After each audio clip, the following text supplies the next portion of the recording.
영상 시작 전 여러분들의 구독과 좋아요는 큰 힘이 됩니다.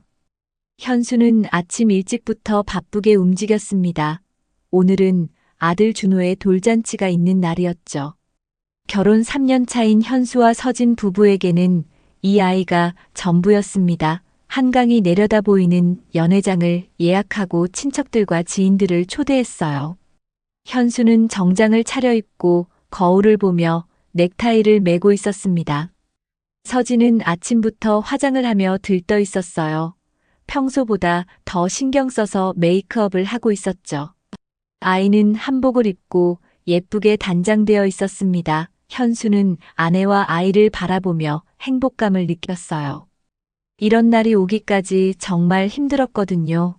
신혼 초기에는 아이가 생기지 않아서 걱정도 많이 했었고, 임신했을 때도 입덧이 심해서 서진이 많이 고생했었습니다. 연회장에 도착하니 벌써 몇몇 손님들이 와 있었습니다. 현수의 부모님과 서진의 부모님도 일찍 오셔서 준비를 도와주고 계셨어요. 돌상을 차리고 음식을 나르며 분주했죠. 준호는 한복을 입고 있어도 계속 움직이려고 해서 어른들이 번갈아 가며 안고 있었습니다. 현수의 어머니는 손자를 보며 연신 감탄하고 계셨어요. 하객들이 하나둘 도착하기 시작했어요. 현수의 직장 동료들, 대학 동기들, 서진의 친구들까지 연회장이 금세 가득 찼습니다. 아이들 웃음소리와 어른들의 대화 소리가 섞여 왁자지껄했죠. 현수는 주변을 둘러보며 만족스러운 표정을 지었어요. 이렇게 많은 사람들이 축하해주러 와서 정말 감사했습니다. 그런데 서진의 친구들 중에 낯선 남성이 한 명 섞여 있었습니다. 30 초반 정도로 보이는 키 큰 남자였어요. 현수는 처음 보는 얼굴이었죠. 서진은 그 남자와 반갑게 인사를 나누며 대화를 시작했습니다. 두 사람의 분위기가 뭔가 달랐어요. 다른 친구들과 나누는 대화보다 훨씬 자연스럽고 편해 보였거든요. 마치 오랫동안 알고 지낸 사이처럼 말이죠. 현수는 그 남자가 누구인지 궁금해졌습니다. 서진에게 물어보려다가 손님들이 많아서 그냥 넘어갔어요. 하지만 계속 신경이 쓰였죠. 그 남자는 준호를 보며 웃고 있었고, 서진과 뭔가 의미심장한 눈빛을 주고받는 것 같았습니다. 현수는 자꾸만 그쪽을 힐끗힐끗 보게 되었어요. 돌잡이 시간이 되었어요. 준호는 돌상 앞에 앉아서 이것저것 만지작거리다가 마침내 붓을 잡았습니다. 하객들이 박수를 쳤고 현수도 기뻤어요. 그런데 그 순간 낯선 남자가 서진의 귀에 뭔가 속삭이는 모습이 보였습니다. 서진은 고개를 끄덕이며 미소를 지었죠. 현수의 가슴이 묘하게 답답해졌어요. 잔치가 진행되는 동안 현수는 계속 그 남자를 관찰했습니다. 그는 다른 하객들과도 자연스럽게 어울렸고 준호를 보는 눈빛이 특별해 보였어요. 마치 자신의 아이를 보는 것 같은 애정 어린 시선이었죠. 현수는 점점 불안해졌습니다. 왜 처음 보는 사람이 우리 아이를 그렇게 바라보는 걸까요?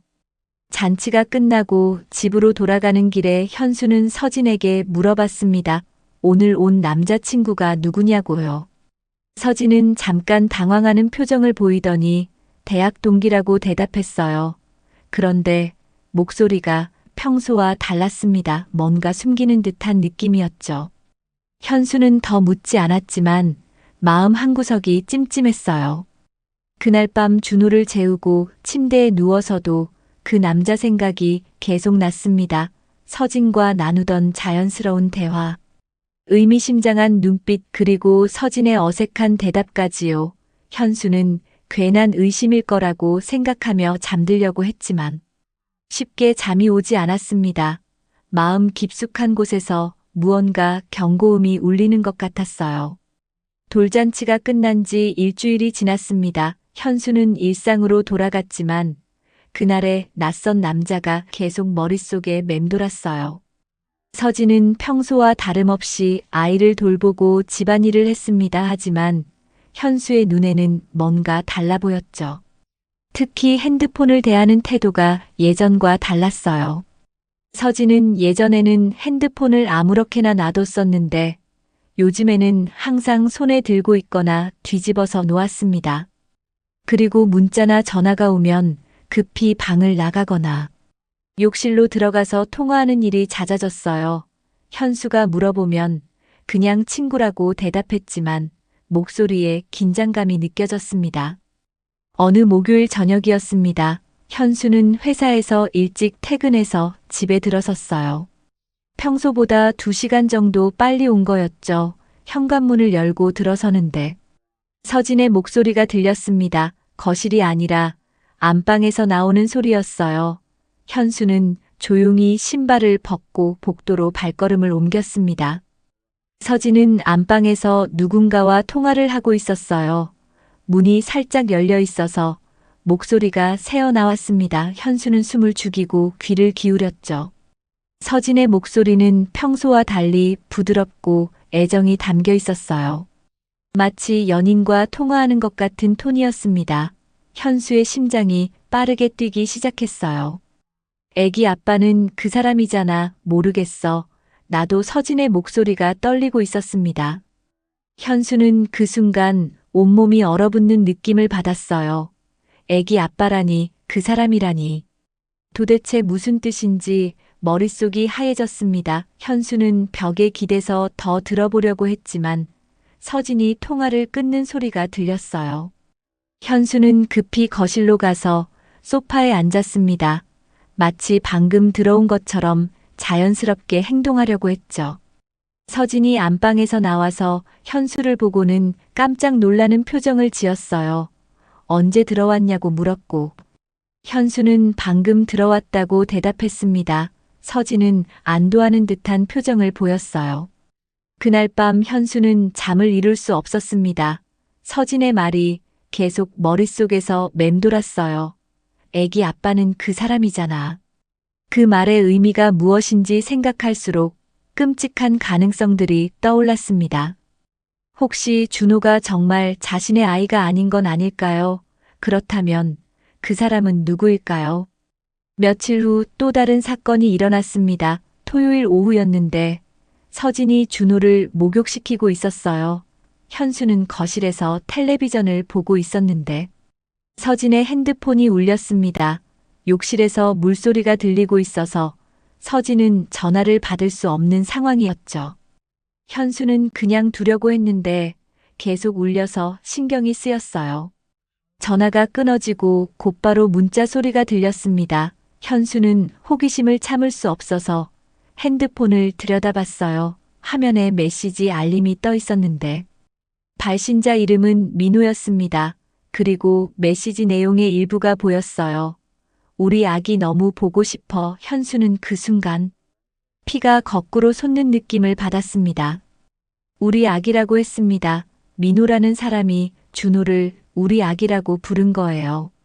현수는 손이 떨렸습니다. 혹시 이 민호라는 사람이 돌잔치에 왔던 그 남자일까요? 그리고 정말로 준호의 생물학적 아버지인 걸까요? 현수는 핸드폰을 원래 자리에 놓고 소파에 주저앉았어요. 서진이 목욕을 마치고 나왔을 때 현수는 아무렇지 않은 척하고 있었습니다. 서진은 핸드폰을 확인하고는 잠깐 당황하는 표정을 지었어요.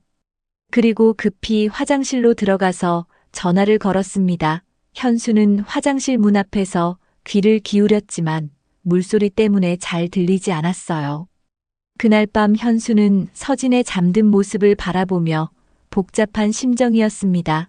3년 동안 함께 살아온 아내였는데 이제는 낯선 사람처럼 느껴졌어요. 과연 서진이 자신을 속이고 있는 건지 아니면 자신이 괜한 의심을 하는 건지 확실하지 않았습니다. 하지만 점점 더 많은 의혹들이 쌓여가고 있었어요. 다음 날 아침 서진은 평소처럼 아침을 준비했습니다. 하지만 현수와 눈을 마주치지 않으려고 하는 것 같았어요. 현수도 마찬가지였죠. 둘 사이에는 말로 표현할 수 없는 긴장감이 흘렀습니다. 준호만이 아무것도 모른 채 웃고 있었어요. 현수는 며칠 동안 고민에 빠져 있었습니다. 서진의 행동과 민호라는 사람의 문자 메시지가 계속 머릿속을 맴돌았어요. 혼자서 추측만 하고 있을 수는 없다고 생각했죠. 확실한 증거가 필요했습니다. 현수는 회사에서 점심시간에 인터넷을 검색해보기 시작했어요. 수요일 오후 현수는 강남에 있는 한 탐정 사무소를 찾아갔습니다. 사무실은 생각보다 깔끔하고 전문적인 느낌이었어요. 50대 초반으로 보이는 탐정이 현수를 맞이해 주었죠. 현수는 자신의 상황을 자세히 설명했습니다. 돌잔치에 나타난 낯선 남자, 서진의 변한 행동 그리고 민호라는 사람의 문자까지요. 탐정은 현수의 이야기를 듣고 고개를 끄덕였습니다. 이런 케이스는 꽤 흔하다고 말했어요. 보통 2주일에서 한 달 정도면 충분한 증거를 수집할 수 있다고 했습니다. 비용은 200만 원 정도 들 것 같다고 했죠. 현수는 주저하지 않고 계약서에 서명했어요. 진실을 알고 싶었거든요. 탐정은 서진의 사진과 인적사항 그리고 평소 생활 패턴에 대해 자세히 물어봤습니다. 현수는 알고 있는 모든 정보를 제공했어요. 서진이 주로 가는 카페, 쇼핑하는 장소 친구들과 만나는 시간대까지 세세하게 알려줬습니다. 탐정은 내일부터 미행을 시작하겠다고 했어요. 집으로 돌아가는 길에 현수는 복잡한 심정이었습니다. 자신이 정말 이런 일을 하고 있다는 게 믿어지지 않았어요.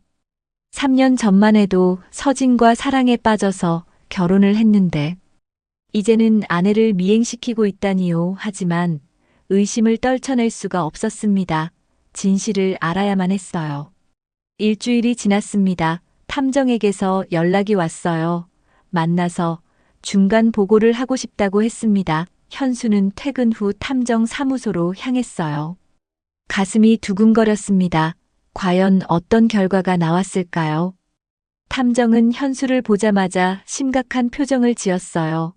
좋지 않은 소식이 있다고 했습니다. 탐정이 보여준 사진들을 보는 순간 현수는 충격을 받았습니다. 서진이 한 카페에서 남자와 마주 앉아 대화하는 모습이었어요. 그 남자는 분명히 돌잔치에 왔던 민호였습니다. 두 사람은 정말 친밀해 보였어요. 손을 잡고 있는 사진도 있었고, 서진이 민호에게 기대고 있는 모습도 있었죠. 더 충격적인 것은 그 다음 사진들이었습니다. 두 사람이 주차장에서 포옹하고 있는 모습, 그리고 함께 모텔로 들어가는 장면까지 찍혀 있었어요. 현수는 손이 떨렸습니다. 아내가 정말로 바람을 피우고 있었던 거예요.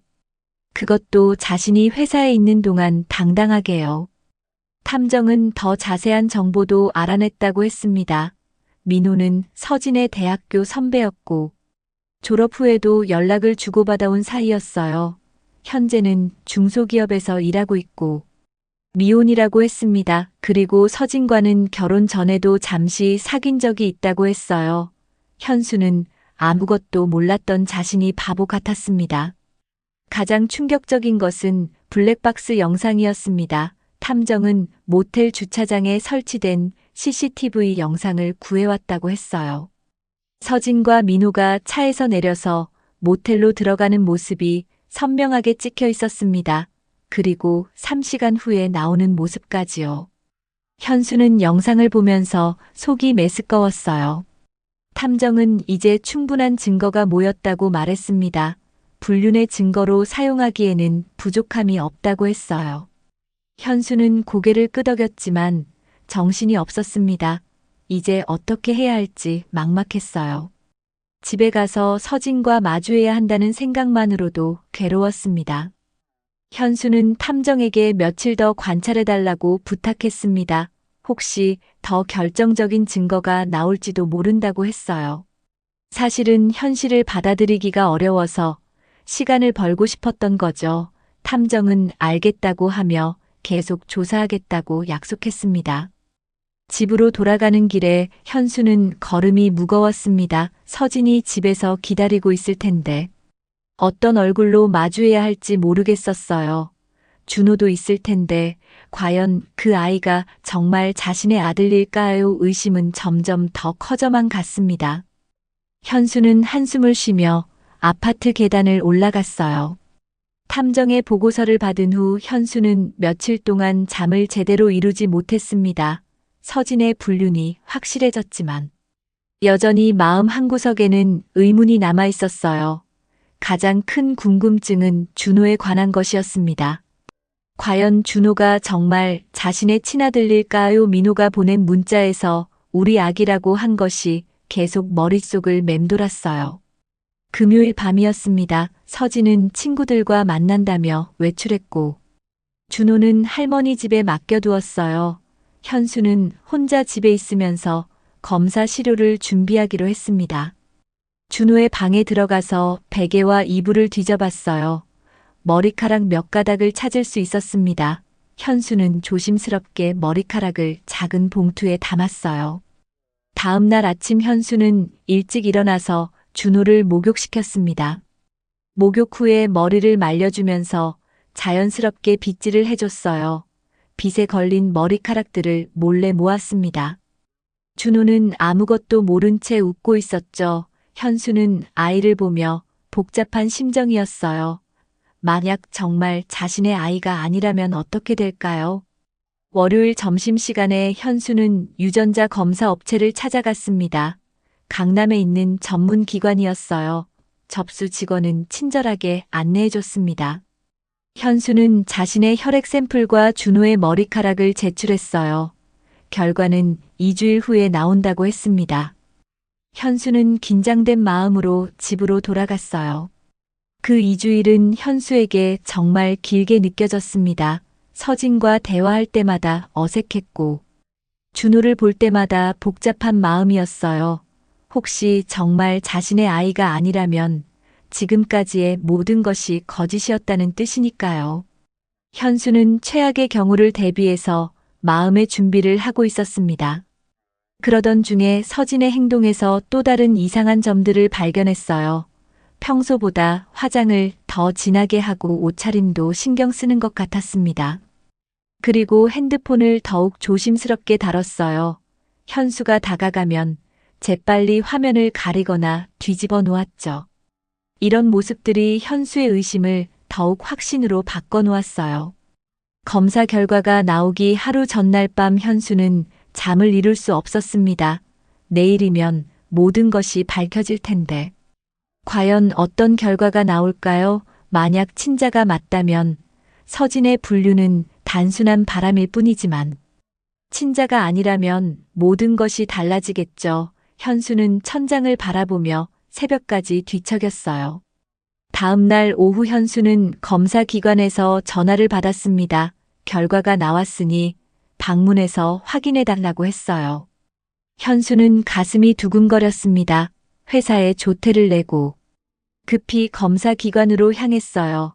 지하철을 타고 가는 동안 손바닥에 땀이 났습니다. 정말 긴장되는 순간이었죠. 검사기관에 도착해서 결과지를 받았습니다. 현수는 떨리는 손으로 봉투를 뜯었어요. 그리고 결과를 확인하는 순간 눈앞이 캄캄해졌습니다. 친자 관계 없음이라는 문구가 선명하게 적혀 있었거든요. 확률은 0%였습니다. 준호는 현수의 친아들이 아니었어요. 현수는 그 자리에서 주저앉을 뻔했습니다. 지난 1년 동안 아빠라고 부르며 웃어주던 준호. 밤새 기저귀를 갈아주고 분유를 먹이며 키워온 아이가 자신의 아들이 아니었다니요. 현수는 결과지를 바라보며 허탈한 웃음을 지었어요. 정말 바보 같았습니다. 직원이 괜찮냐고 물어봤지만 현수는 대답할 수 없었어요. 모든 것이 무너지는 느낌이었습니다. 그동안 미소 지으며 우리 아기라고 불렀던 기억들이 순식간에 거짓으로 변해버렸어요. 서진이 임신했을 때, 기뻐했던 것도 출산할 때, 감동받았던 것도 모두 헛된 일이었던 거죠. 현수는 결과지를 가방에 넣고 집으로 향했습니다. 하지만 바로 들어갈 수는 없었어요. 근처 공원에서 한참 동안 앉아 있었습니다. 이제 어떻게 해야 할지 막막했어요. 서진을 어떻게 마주해야 하고 준호를 어떤 눈으로 바라봐야 할까요? 모든 것이 혼란스러웠습니다. 해가 지고 나서야 현수는 집으로 돌아갔습니다. 서진은 저녁을 준비하고 있었고, 준호는 거실에서 장난감을 가지고 놀고 있었어요. 평범한 일상의 모습이었지만, 현수에게는 모든 것이 달라 보였습니다. 이제 이 집은 더 이상 자신의 가정이 아니었어요. 그날 밤 현수는 서진 몰래 모든 증거를 정리하기 시작했습니다. 탐정이 준 사진들과 유전자 검사 결과지. 그리고 서진의 이상한 행동들을 기록한 메모까지요. 이제 더 이상 참을 수 없었어요. 진실을 알았으니 행동에 나서야 할 때였습니다.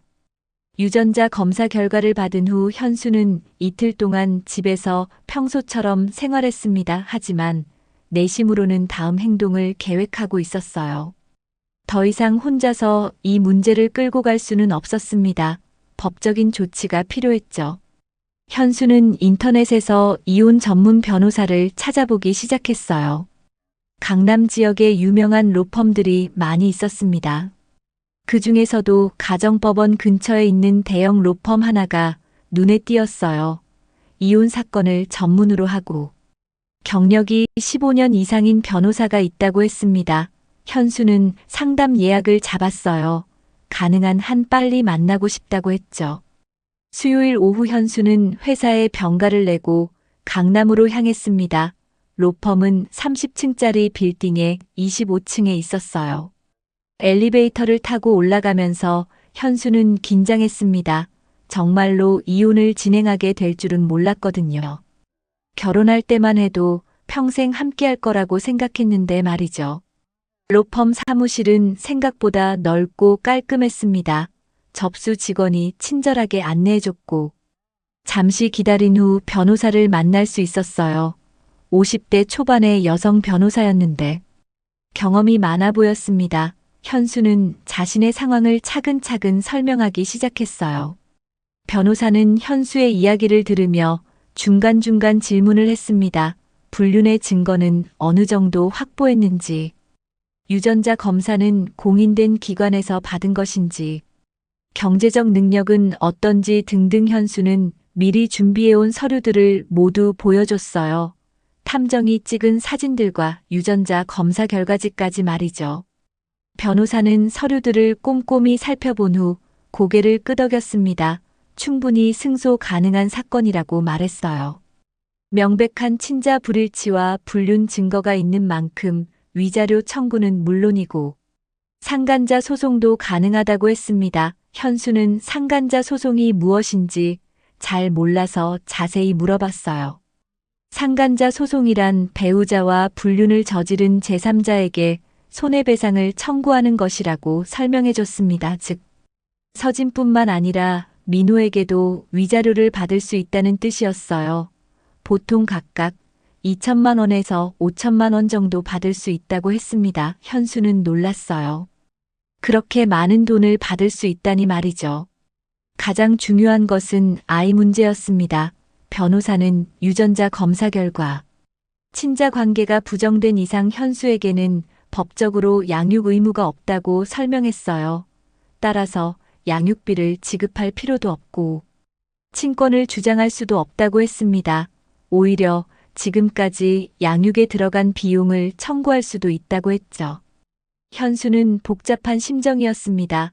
법적으로는 아무 관계가 없다고 하지만 1년 넘게 아버지로 살아왔는데 감정적으로는 쉽게 정리되지 않았어요. 하지만 서진의 배신을 생각하면 화가 났습니다. 자신을 속이고 다른 남자의 아이를 키우게 했다니 용서할 수 없었어요.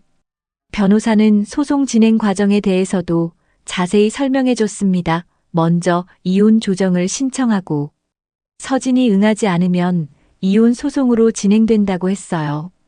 동시에 상간자 소송도 별도로 진행할 수 있다고 했습니다. 전체 기간은 보통 6개월에서 1년 정도 걸린다고 했죠. 비용 문제도 중요했습니다. 착수금으로 300만 원 정도 필요하고 승소하면 받는 위자료의 10%를 성공, 보수로 지급하면 된다고 했어요. 현수는 돈이 문제가 아니었습니다. 지금까지 모은 돈을 모두 써서라도 정의를 실현하고 싶었거든요. 변호사는 한 가지 조언을 해줬습니다.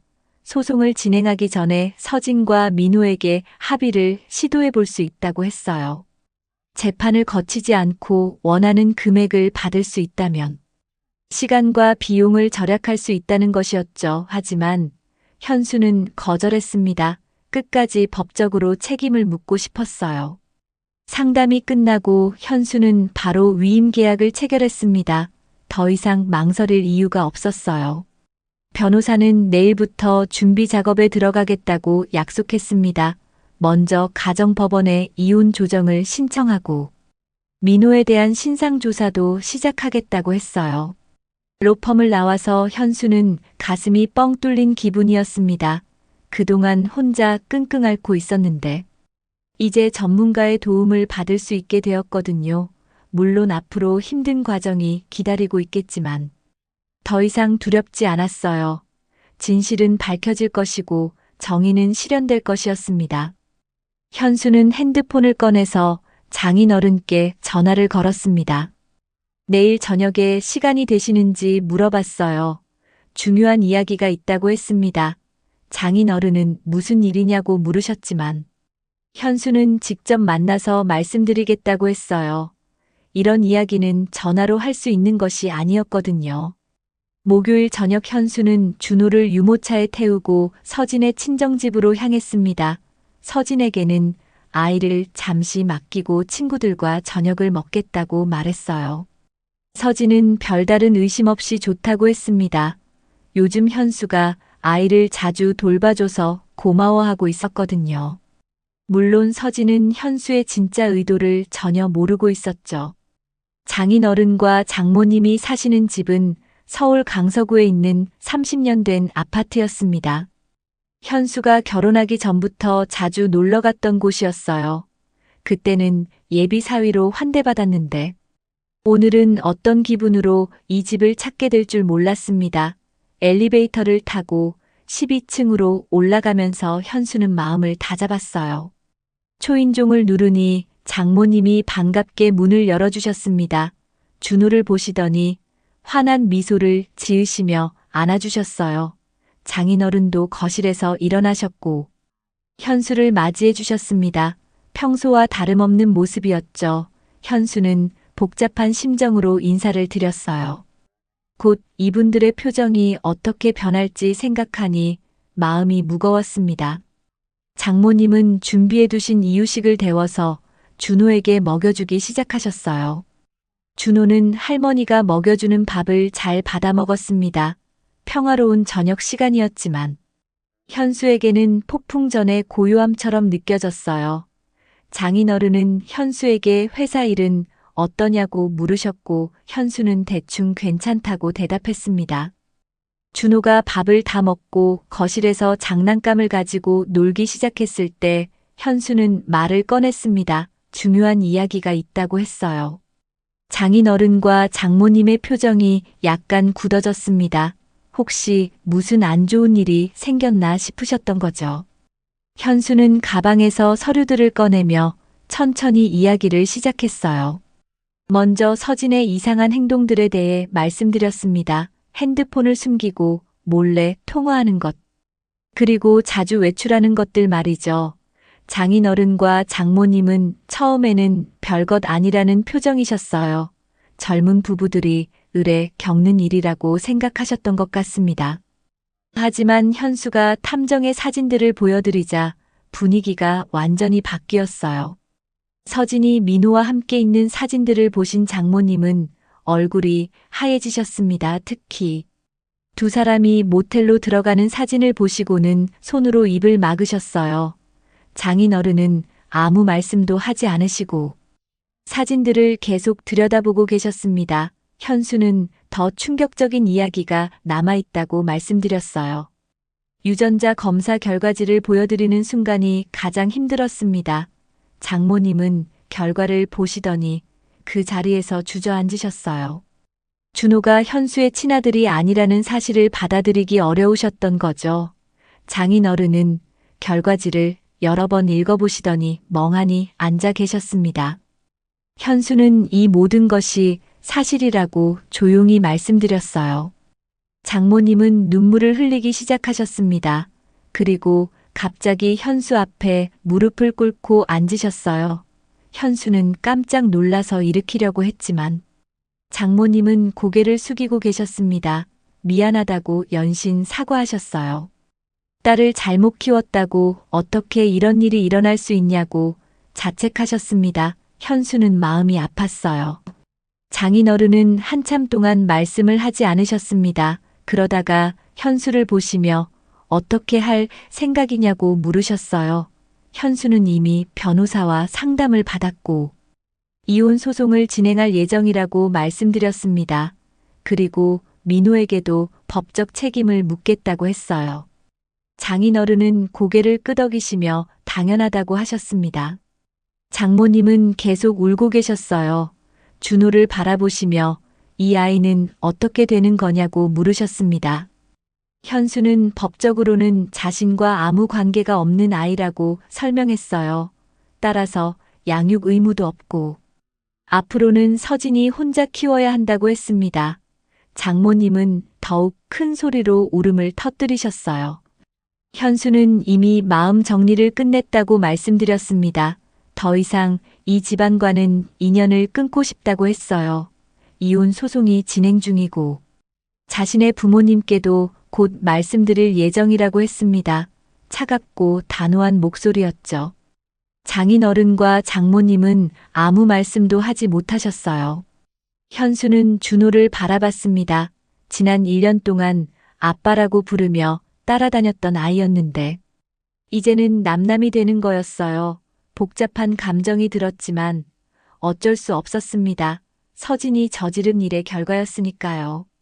현수는 일어서면서 앞으로 준호는 이 집에서 돌봐달라고 부탁했어요. 장모님은 현수의 바지를 붙잡으며 다시 한번 용서해달라고 애원하셨습니다. 하지만 현수는 이미 돌이킬 수 없는 일이라고 말했어요. 서진이 저지른 배신은 용서할 수 없다고 했습니다. 그리고 조용히 집을 나섰어요. 뒤에서 장모님의 울음소리가 들렸지만 돌아보지 않았습니다. 현수가 집에 돌아왔을 때 서진은 거실에서 텔레비전을 보고 있었습니다. 평소와 다름없는 모습이었어요. 현수를 보더니 일찍 왔다며 미소를 지었습니다. 친구들과 저녁은 어땠냐고 물었죠. 현수는 대충 좋았다고 대답하며 소파에 앉았어요. 이제 모든 것을 끝낼 시간이었습니다. 현수는 가방에서 서류들을 꺼내기 시작했습니다. 탐정이 준 사진들과 유전자 검사 결과지. 그리고 변호사와 상담한 내용을 정리한 메모까지요. 서진은 현수의 행동을 이상하게 여기며 물어봤어요. 무슨 서류냐고 말이죠. 현수는 천천히 서진을 바라보며 이제 모든 게 끝났다고 말했습니다. 첫 번째로 민호와 함께 찍힌 사진을 서진 앞에 놓았어요. 카페에서 대화하는 모습부터 시작해서 손을 잡고 있는 사진까지 차례대로 보여줬습니다. 서진의 얼굴이 점점 하얘지기 시작했어요. 이건 뭐냐고 떨리는 목소리로 물었지만 현수는 계속해서 다음 사진을 보여줬습니다. 모텔로 들어가는 장면까지 말이죠. 서진은 그 순간 모든 것이 탈로 났다는 것을 깨달았습니다. 사진을 보며 손을 떨었어요. 현수가 언제부터 알고 있었던 건지, 어떻게 이런 사진들을 구했는지 궁금했지만 묻지 못했습니다. 이미 변명할 수 없는 상황이었거든요. 현수는 조용하지만 단호한 목소리로 민호가 누구인지 정확히 말하라고 했어요. 서진은 한참 동안 말을 하지 못했습니다. 그러다가 결국 모든 것을 털어놓기 시작했어요. 민호는 대학교 선배였고 졸업 후에도 연락을 주고받았다고 했습니다. 결혼 전에 잠시 사귄 적도 있었다고 인정했어요. 하지만 현수와 결혼한 후에는 연락을 끊었다가 최근에 다시 만나게 되었다고 했습니다. 서진의 목소리는 점점 작아졌어요. 현수는 두 번째 폭탄을 터뜨렸습니다. 유전자 검사 결과지를 서진 앞에 놓은 거예요. 친자 관계 없음이라는 결과를 본 서진은 그 자리에서 무너졌습니다. 어떻게 이런 검사를 했느냐고 물었지만 현수는 대답하지 않았어요. 대신 준호가 정말 누구의 아이인지 말하라고 했습니다. 서진은 눈물을 흘리기 시작했습니다. 사실 자신도 확실하지 않았다고 했어요.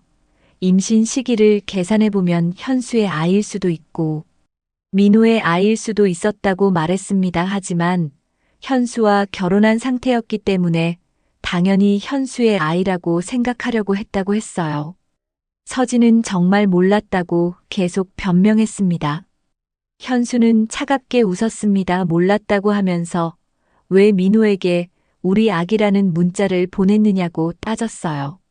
서진은 그 문자까지 본 것을 알고 더욱 당황했습니다. 변명할 여지가 없었어요. 현수는 서진이 얼마나 치밀하게 자신을 속였는지 이제야 알겠다고 말했습니다. 결혼 생활 내내 거짓말을 해왔다는 것을 말이죠. 서진은 현수에게 매달리기 시작했습니다. 현수의 손을 잡으며 눈물로 용서를 빌었어요. 현수야, 나도 정말 몰랐어. 진심이 아니었어. 그냥 한순간의 실수였다고 했습니다. 민호와는 이미 관계를 정리했다고 했어요. 애기만큼은 지켜달라고 애원했습니다. 준호는 아무 죄가 없다고 울면서 말했죠. 하지만 현수는 단호했습니다. 그 애는 내 애가 아니야. 그리고 너도 이제 내 사람이 아니야 라고 차갑게 말했어요.